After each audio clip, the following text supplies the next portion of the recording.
Okay, everybody. Shalom and welcome. I did say that this class is going to be about insights. I don't want to use the word predictions. I would rather use the word insights into the coming Jewish year. The new Jewish year starts in about 3 weeks. It's on the 1st of Tishrei right now. We're in the 7th of Elul. It's on about another 3 weeks or so. We will be celebrating the Jewish New Year. And as I did last year, and I think the year before, if I'm not mistaken, but for sure last year, I did a sort of brief analysis. The truth is that last year, I just want to mention something that I didn't say probably subsequently, but the first verse that mentioned that spelled out the year was very negative, and I didn't want to base my insight on that particular verse, and it turned out that was probably a pretty accurate description of what it would have been, a very accurate description of what actually happened. In any event, this year is a different year, and hopefully things are going to be good. And let me just give a sort of general introduction. Anyone who's done a name analysis with me would know more or less what I'm, the introduction to this idea, which is as follows. A person's name, and this applies not only to a person, but to the name of anything, and to the name of the year. The name of a year is, the way it is written in Hebrew letters is the name of the year. I'll get to that shortly. But in any event, a person's name is what creates, what animates, what sustains, what guards that person in the world. That's according to the Zohar. And also, if anyone is interested in looking into Tanya, in Tanya, Shar HaYichud VaHa'emunah, which is the second part of Tanya, the first chapter actually speaks about this and talks about how a person's name in Hebrew is the key to their being, to the life force that's within them. And the same is true not only of the life force that's within a person, but it is also true of the life force that is within objects and within the world. And that is why when at the beginning of creation, after God had created the world and he created Adam on the 6th day, then he said to the angels, the angels had sort of argued with God, why is man so important? Like, why did you create him last, and what's so important about him? Why are you mentioning Adam, something so important? So I mean, this is obviously not to be taken in a completely literal sense, but the conversation, so to speak, was between God and the angels, and God responds to them. He says he's a lot wiser than you. And they said, how so? So he said, name the animals, give them names. And they couldn't figure out the names of the animals. The angels could not figure out the names of the animals. They brought them before Adam, and Adam just gave all of them their proper name, from which they saw the wisdom of Adam. And that is essentially the idea of something's name is a key to their essence, key to what they're all about. So, as a rule, we search for a name in the beginning or end letters of consecutive words in a verse. Consecutive words in a verse. Generally, in the 5 books of Moses in the Torah. If we don't find it in the 5 books of Moses, then we can go to Scripture, the rest of Scripture, the 19 books of the writings of the prophets, and so on and so forth, the wisdom writings and so on. Now, all of the letters have to be present. There are some exceptions when, for example, sometimes a letter Yud is dropped in a name. It might be in the verse, it might not be in the verse. In any event, generally all the letters of the name have to be there. They have to be consecutive. And the order is not all that important. In other words, the order of the letters, as long as all the letters are there, they can be in reverse context, they can be in a different order, but as long as they're all there. Okay, whether the name appears in the initial letters or the end letters is significant. If it appears in the beginning letters, it's more of a rectified and revealed quality. In the end letters, it's more of a quality that requires rectification. The spelling of this year is in fact in the beginning letters, and I will show you the verse where the name of the year appears. And you will see how this works out. Now, as I said before, every entity, every event ultimately has its source in the Torah. The Zohar talks about this, and the Zohar says that God looked into the Torah and he created the world. He looked into the Torah and he created the world. In other words, basically, the Torah was the blueprint. That's what the sages explained. The Torah was the blueprint for the world. Now, this method of name analysis actually comes from a very great Kabbalist from the 1300s, whose name was, it was probably a method that was used before, in fact, but we know it from him. And his name was the Ramban, Rav Moshe ben Nachman, or Nachmanides. He actually lived in the 13th century, I think late 1100s to 1270. And he had a student whose name was Avner. Actually, his full name, Avner Burgos, who unfortunately became a heretic. Many years later, the student met his teacher, the Ramban. He met the Ramban. And Ramban asked him, like, what happened to you? Like, why you disappeared one day, you became a heretic? Like, what happened? So I said, it was because of you. The student says to his former teacher, it was because of you. I said, what did I do?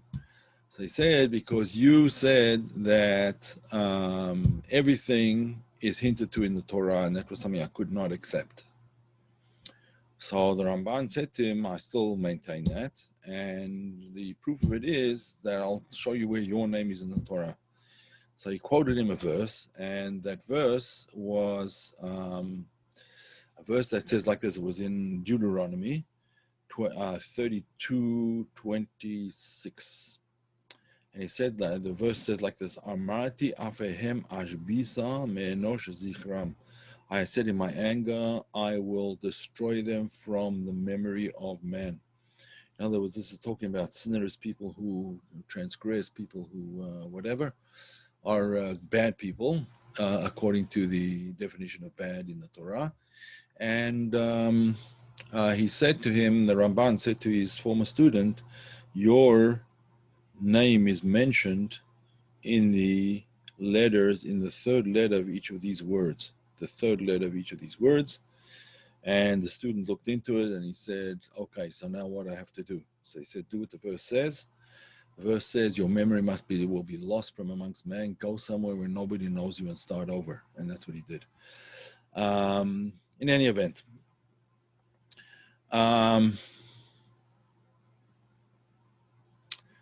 okay. Let us get to the verse that depicts this year's, here we go. Now, oh, I have to share screen. Okay, here we go. Hope everyone can see that. It is, should I make it a little bit bigger? I could do that. A second. It's not getting bigger for some reason. 1 second. It's a question. Oh, everyone can see it. Okay. So if you can see it well enough, I mean, there's a lot of Hebrew over here. I'm not gonna translate it word for word. All the Hebrew I will. It's just notes for me. But okay. How about a convert who chooses a name? That's an interesting question. The convert usually chooses the name themselves. Sometimes they could do it with advice, and it's a good thing to get advice from a rabbi. I mean, you don't want to call yourself, let's say, Korach or something like that. You know, one of the names of some of the most negative people, or Amalek or something. You don't want to call yourself one of the negative names in Torah, but generally it's up to the person themselves what what name they're comfortable with. And usually there's some sense of Ruach HaKodesh, of divine inspiration, when a person chooses their name. So, just as there is when the parents give a child a Hebrew name, if the child is born Jewish and then when they give a Hebrew name, that is also Ruach HaKodesh. It is divine inspiration. They cause them to give this name rather than that or whatever. Okay, even if it's named after a relative, nevertheless, it's still a little bit of divine inspiration. Okay, so the year, this year, is the year Tafshin Pei Aleph, this coming year. 5,000. The 5,000 we leave out, right? The 5,000 we don't really count that because it's the whole millennium is. So we just count these letters here, which is 5,781. 5,781. Tafshin Pei Aleph 781. That is the. Those are the letters of this year. Okay. Here's the verse. The verse is a verse in Vayikra. Vayikra is Leviticus 19:13. Now, I didn't mention this previously, but it's an important thing to note. Sometimes the initial letters of the year will tell you about the year. Interestingly enough, these initial letters tell you about what you must do, not necessarily about the nature of the year, because the nature of the year will follow what it is that we do. Apparently, that's part of the message, and I will get to that as I explain it. In any event, it's in Leviticus 19:13. Amongst the commandments between a person and their these are commandments which have to be observed between people. In other words, interpersonal requirements or mitzvot. This is talking about a person and a worker, an employer and an employee. Now, there's various kinds of employees, various categories of employees in the Torah, but this particular employee that they're talking about here is what's called a schir yom. A schir yom, a daily hired worker. It's a hired worker hired for the day, and it could be to pick crops, it could be to look after animals, it could be for all kinds of whatever the purpose may happen to be. But this particular commandment is about how the person has to be paid. Okay, so it says like this: Lo ta'asok. I'm going to read in the modern Hebrew version. Lo ta'asok et re'acha. Do not cheat, or do not cheat your fellow.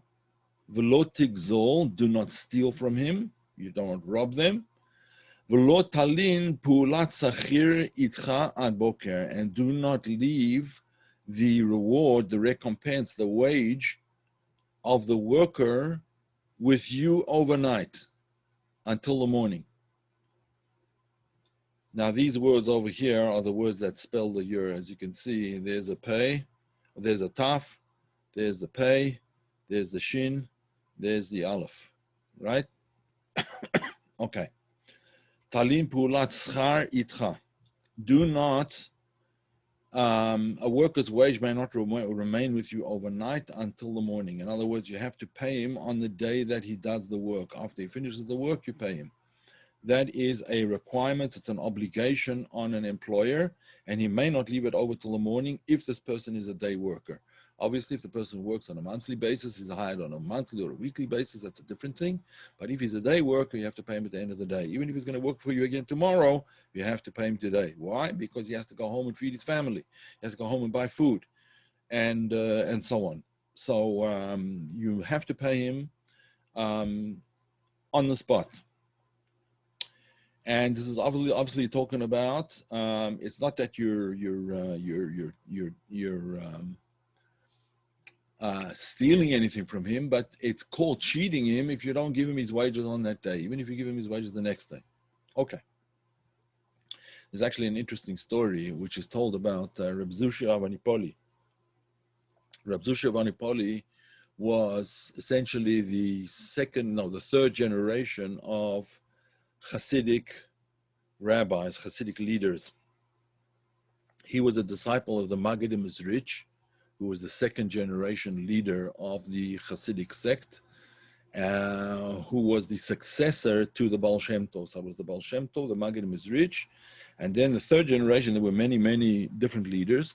Rabbi Shneur Zalman Liadi, Rabbi Elimelech Lizensk, Rabbi Levi Yitzchak Berditchev, many, many of them. And one of them was Rabbi Zushia of Anipoli. Now, Rabbi Zushia of Anipoli was extremely poor. He was poor not because he couldn't earn any money, but he found other things to be much more important than earning a living. So he eked out a living, but almost everything that he earned, he would give away. So it happened one time that his wife said to him, you have an obligation to your wife as well, and I haven't had a new dress in like 4 or 5 years or whatever it was. I haven't, you haven't bought me a new dress for the Sabbath, and where it's a requirement. It's a good thing to dress more. On the Sabbath, you dress up a little bit. You dress more, kind of more fancy, more beautiful. We don't walk around in pajamas on the Sabbath. At least you're not supposed to. Let's put it that way. Okay, so she said to him, you haven't bought me a new dress in several years, and maybe you should think about buying me a dress. It's also an obligation that you have.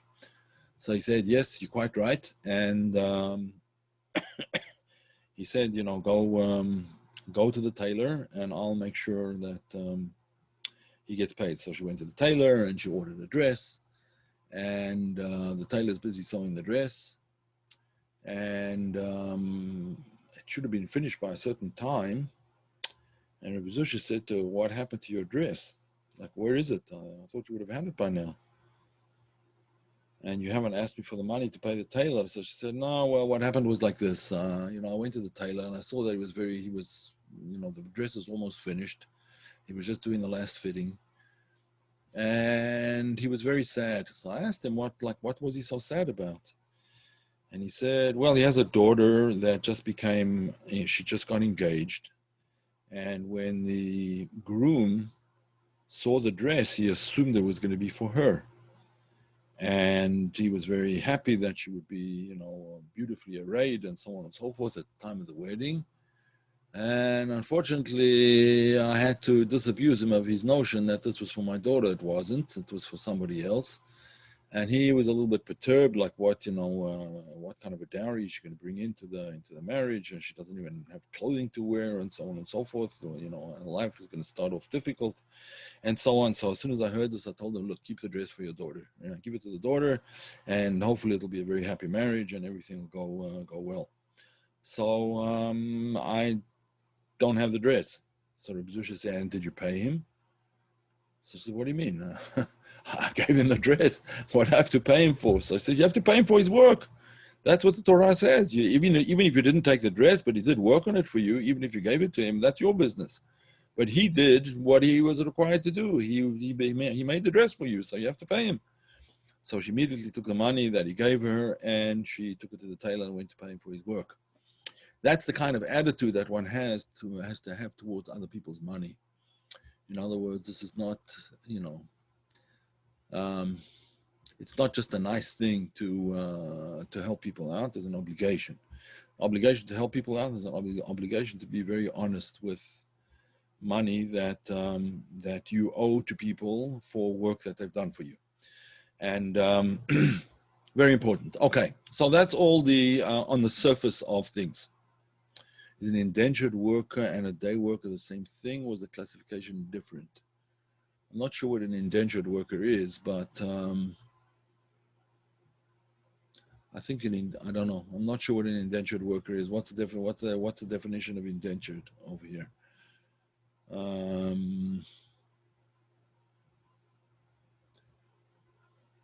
Okay, if anyone could type in like a slave.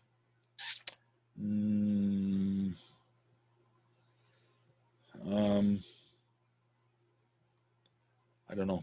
I don't think so. I mean, a slave had to be. There were. The Torah has. one was an obligation to the boss.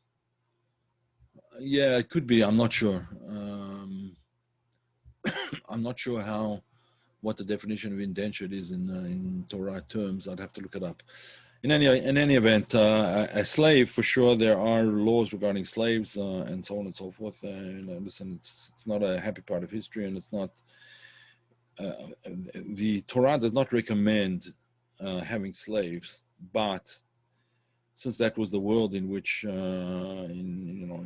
which we lived for thousands of years, there are obligations towards slaves, and there's what you can do and what you can't do, and you can't force them into work that's not that's demeaning. There's all kinds of laws. I don't want to go into it now. It's going to get us off the subject, but she was paid but a meager salary. Yeah.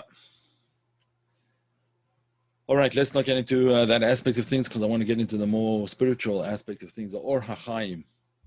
The Or HaChaim is a Rabbi Chaim Ibn Attar, who was a very, very great sage in the Sephardi tradition. And he has a commentary on the Torah. And a very, very holy man, who lived, I think, in the when did the Or HaChaim live? Like the 1600s, maybe, something like that. Okay. In any event, the Or HaChaim says as follows. He says there's a hint over here. The hint is as follows. There's actually two things which he suggests. One thing is, when you partake of the world around you, as we do. In other words, when you're eating, drinking, and so on, when you're partaking of food that has been given to you by your Creator, you have to pay Him on the day that you take your food. That's the way he explains it. What does that mean? It means you have to make a blessing. You have to make blessings for the food that you eat. In other words, before you eat the food, you have to say a blessing before the food, and then grace after meals. In other words, blessing after the meal. If you ate bread, it's Birkat Hamazon, and so on and so forth. Blessings for food. Blessings should be said over food. Why? Because we are like the servant who, towards the Almighty, towards God. We're the servants who are doing a day's work, and that day's work is supposed to be elevating the spark of godliness within the food, elevating it to a higher level. And one of the ways, the initial condition by which you elevate the food, is to make a blessing over the food before and after with great intention, preferably great intention. Now, a lot of the time we don't do that because we're in a hurry and this and then the other, but that's the idea that the Or HaChaim says. He also advances another idea which is equally intriguing, and he says the servant, the day servant that we're talking about over here, is the body that the soul uses as its vehicle. The soul should be the master, and the body should be the servant, and you have to pay the servant its daily wages at the end of the day. Now, what does it mean that you have to pay? One has to pay the body. In other words, you can't treat the body as just a sort of a despicable and despised object that requires subjugation. You have to treat the body as a day worker, something that's working for you, helping you to achieve your objectives, to, in the case of a worker, to plow your fields, to pick the crops. Your body is doing exactly the same thing. It's helping you to plow the fields, pick the crops, and so on and so forth, in a spiritual sense. Your soul does not have arms and legs. Your spiritual life was your consciousness, and it needs the body, and therefore the body has to be paid for the work that is being done. What's the payment? The payment is to keep the body as holy and as spiritual as possible by cleansing it in a sort of ritual bath, a mikveh. That's one way of doing it, by using the body not only for earning your keep or paying your way, in other words, doing work with your physical body, but also by doing mitzvot, fulfilling the mitzvot, the commandments of the Torah, because most of the commandments are actually physical commandments that we have to fulfill using the body. That's the whole purpose. The whole purpose is to rectify the world, and not just to, it's not to rectify the soul. The soul itself does not need rectification. It's the body that needs rectification. And that's why we have the mitzvot. And that's the soul is directing the body towards those rectifications, commandments that we can fulfill. Okay. So that is part of the idea of this daily work. And now, what does this mean in terms of the nature of the year? So it seems to me that the what we're being called upon to do, what's being called for, is that we're careful about our transactions with other people, and absolutely honest about our transactions with other people, in such a way that we pay them for their work. Now, paying them for the work doesn't mean to say that someone has to actually be employed by you. It goes much, much further than that. One of the laws of being paid, for example, of paying your worker is, what if your worker he doesn't actually do any work, but he has, let's say, a horse that pulls your wagon, right? Or pulls your plow, a horse or an ox or whatever it might happen to be that pulls your plow, or let's say a dog that guards your property. You're still obligated to pay the worker that day, even though the thing doing the work is not a human being, it's an animal doing the work.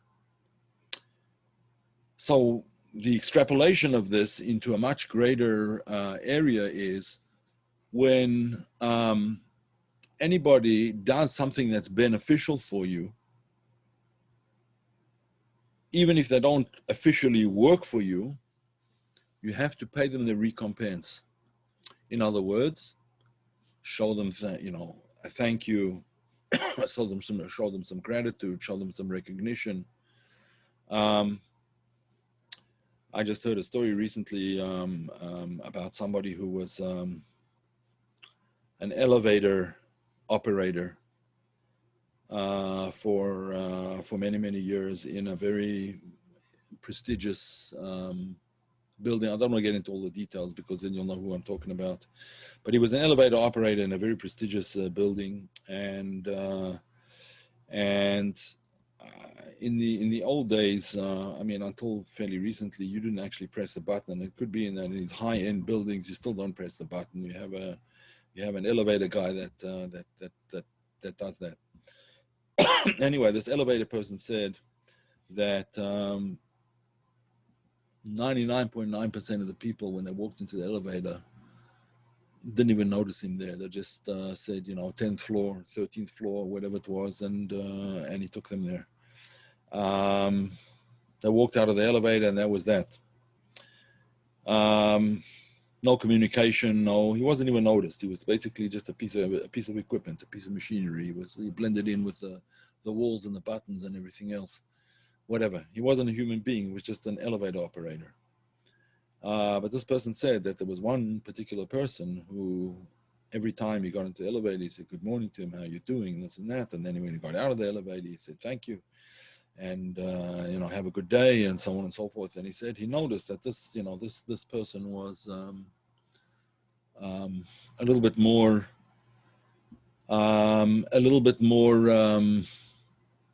of a mensch, as the word is in English, in Yiddish. You're asking, Terry, what kind of prediction is it? I say, I'm not going to give you predictions. I'm only going to tell you some insights into the year. It's not a prediction. It's a way of making sure that the year comes out good, right? In other words, it's a rectification of the year. The rectification of the year is to pay people on the day that they do you a favor, so to speak, that they do something for you. Recognition of other people, recognition of their contribution towards your having a better day, a thank you, a please, and so on and so forth. In other words, to be a mensch, as it says in Yiddish, to be a good person, a nice person. Okay. To take it a little bit further, and perhaps this may answer your question, Terry. I think one of the things that we're finding currently is this tremendous arousal of enmity and animosity, one group to another, and even one person to another, and it's very, very destructive, and we need to rectify it. So hopefully for the coming year, this is a prediction and not just, but there's more to it. There's much more, and we will get to that shortly. The next, there are not only is that verse, but there is another verse,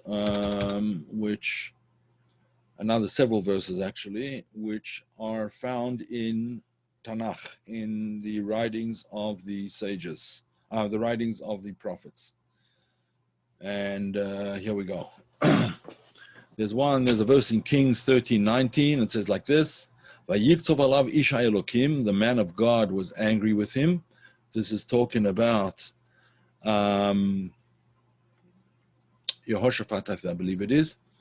Vayomer lahakot chamesh or shesh pa'amim, and he said to him, "You should have struck 5 or 6 times." I'll give you the background to the verse in a minute.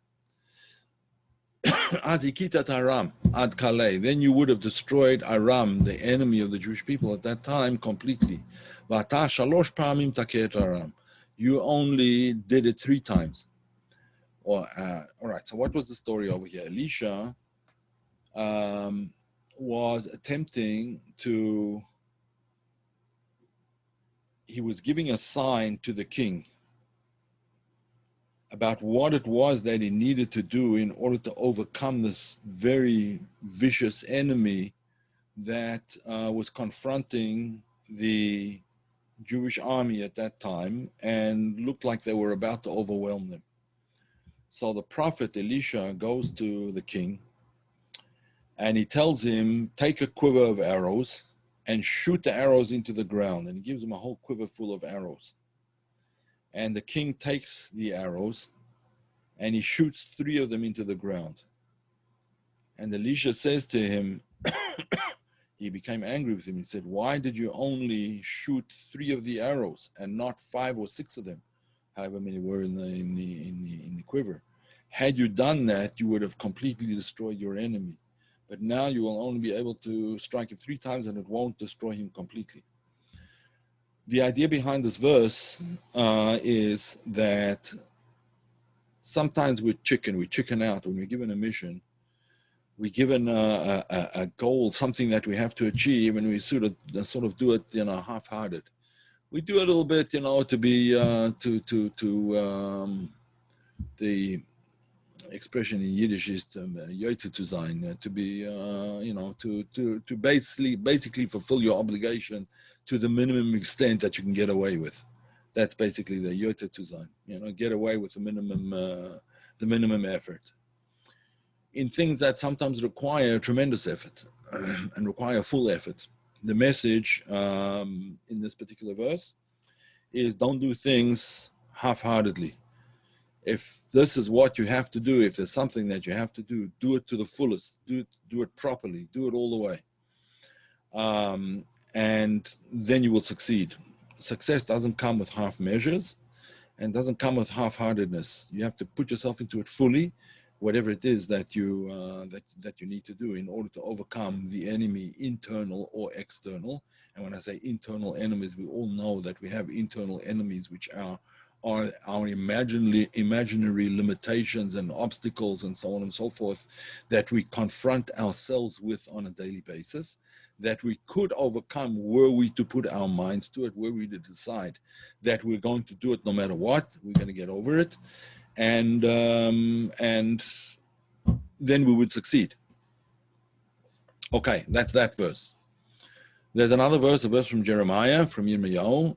V'atar lachein shimu dvar Hashem she'erit Yehuda. Ko amar Hashem, this is what God said, the God of hosts, the God of Israel.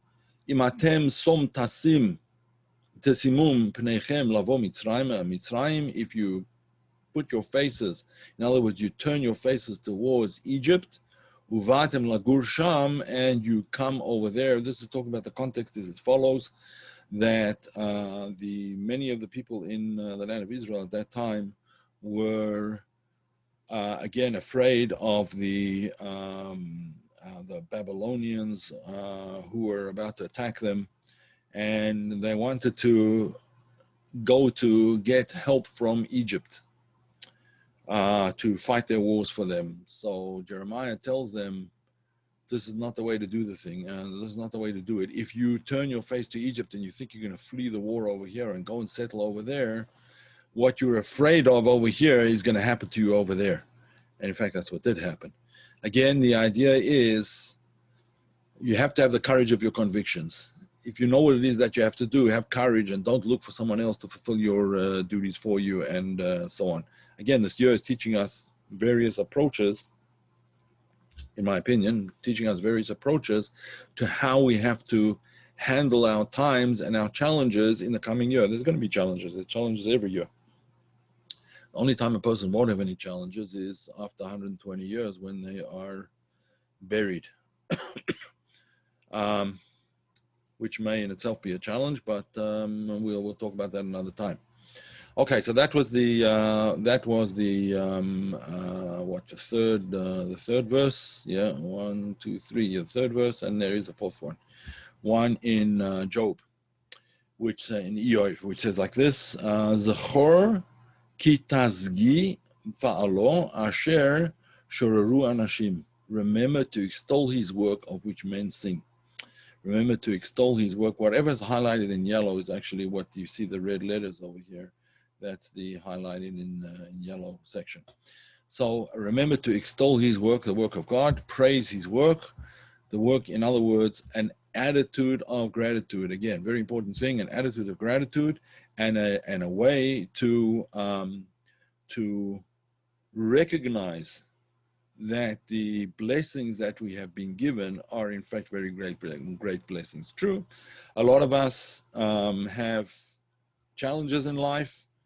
Believe me, the vast majority of the world has far greater challenges than we experience. We're living in a time and in a place where we are basically free, where we can make our own choices, where we can have a little bit of time to sit back and appreciate our families, the things around us, our friends, the good things that we have in life, and we have many of them, but take the time to extol his work, appreciate it, praise and thank God for the situation you are in, because it could be, it could certainly be a lot worse. You could be living in one of those places on earth which are basically hell on earth and not worth living in at all. So the year, therefore, the year of Tafshin Pei Aleph, this coming year, is going to be a year in which we have to do things. Gratitude, friendship towards others, recognizing the humanity in others and taking care of it. In other words, taking care of our obligations towards our fellow man. And that will make the year Tafshin Pei Aleph hopefully into a very good year. As only the body needs to be rectified. We learn the soul becomes solid while in the body. That's only the life force of the body, but the soul itself, the neshama, does not become solid while in the body. It doesn't become solid. Yes, it's true that there are certain averot that have to be, but the soul itself doesn't need a tikkun. The soul does not need a tikkun. It may need some purification afterwards, but not tikkun. The soul is already masukan. It has to be, the tikkun has to be done with the body.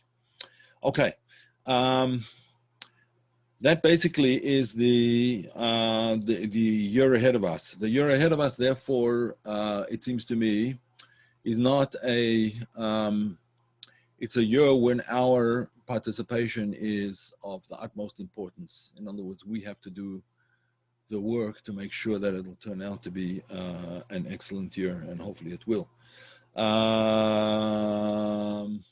Yeah, that's a very interesting question, Terry. Why is it that in the poorest places you've traveled and visited, people have smiles on their faces, and they smile the easiest and the warmest?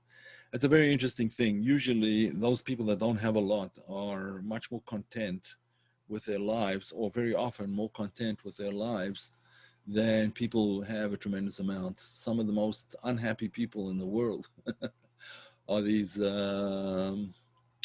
Hollywood types who have everything and seem to be always griping about something and complaining. No, I'm not saying it's all of them, but that does seem to be kind of the attitude. It's an interesting thing. Yeah, it's a very interesting thing. And I found the same thing. I was born in Africa, in South Africa, actually. And the local people were, even though their situations weren't great by any means, they always seemed to be happy. They were singing, sang a lot, and they seemed to be much happier and much more content. We have to work on it. We have to work on it. Someone's asking me privately, who do I think is going to win the election here?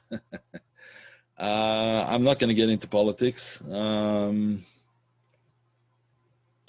I do have a prediction just based on the letters, but it probably would be best to keep it to myself.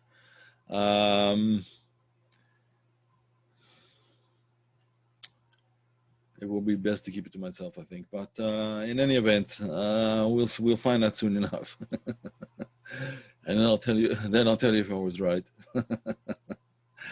Okay. Any questions, anybody?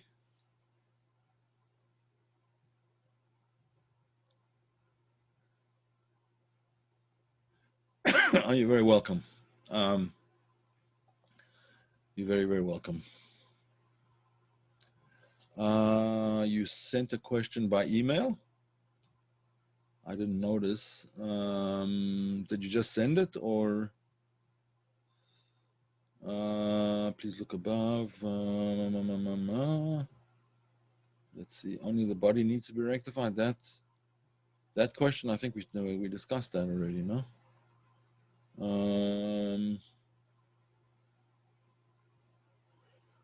I don't see any other question here.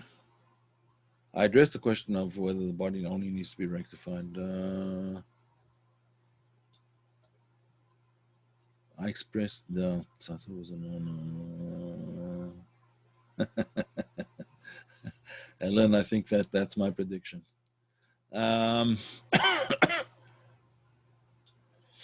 All right. How the letters are chosen. Could I explain? Ben is asking how the letters are chosen. Okay. So let me just do a new share. I'll do a screen over here, whiteboard. Okay. The year, let me just put this to the side here. Okay, here. The year is 5,000, right? Which we kind of leave that out of the equation right now. 5,781, right? 5,781.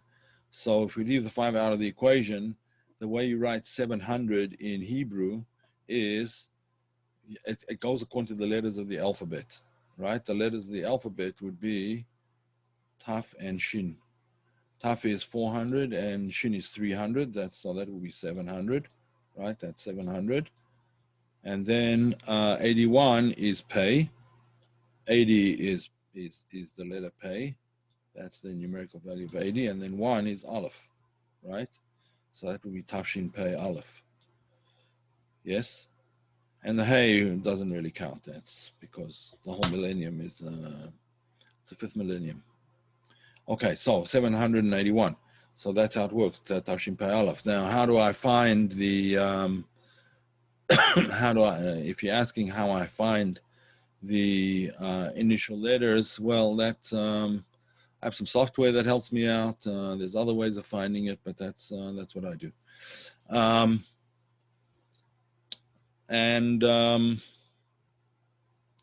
Okay, let me just see. There was another chat question. I think someone asked another thing here. Where did the chat disappear to? Oh, here we are. Yeah, only the body needs rectification. Only the body needs tikkun. The soul does not need tikkun. I addressed that. The soul itself does not need tikkun. The soul might need cleansing from its association with the body, but it doesn't need tikkun, right? Only the guf needs tikkun. And it's only the lower levels of soul that need any purification after, not the higher levels. The highest levels of souls do not need any even cleansing of any sort. All right. Any other questions?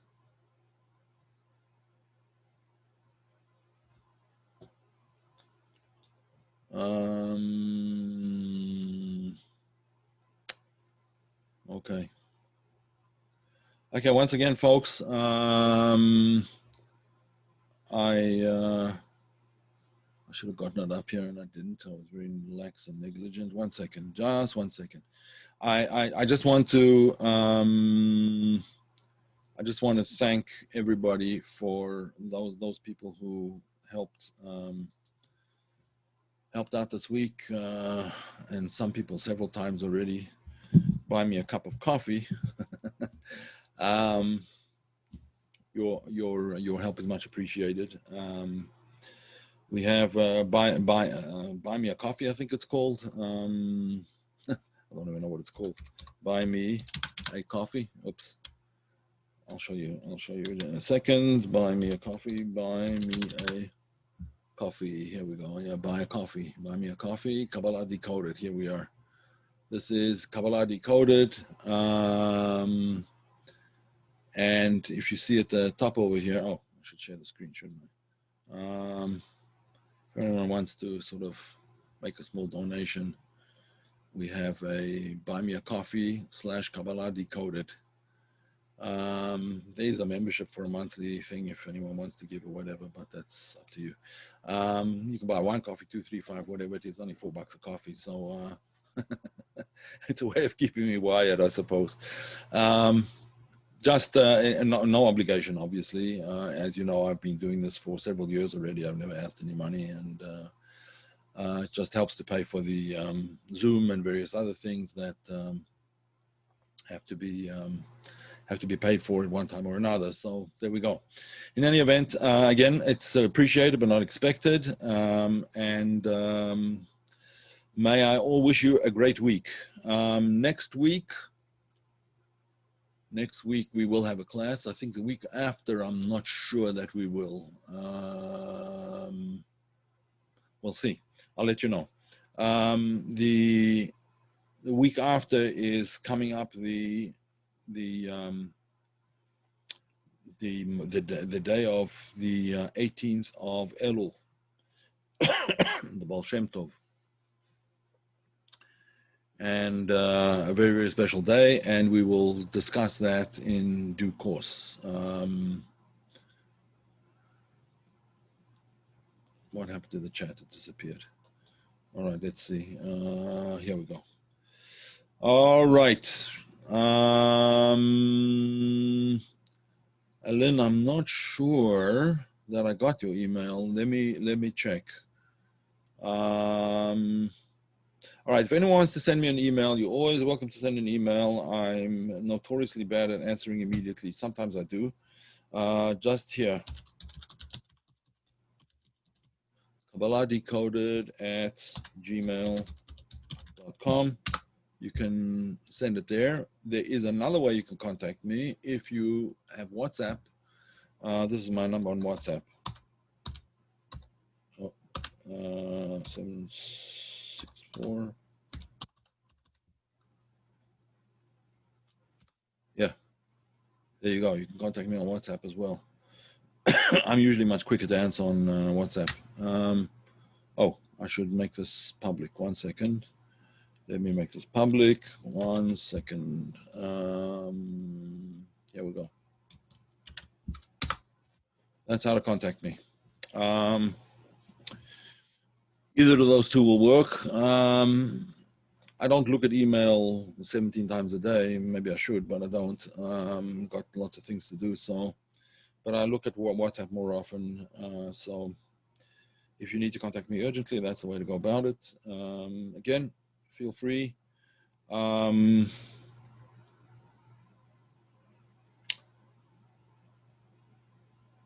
I share my time as much as I can. So there you go. All right, folks, have a great week, and we will see you next time around. Okay, all the best.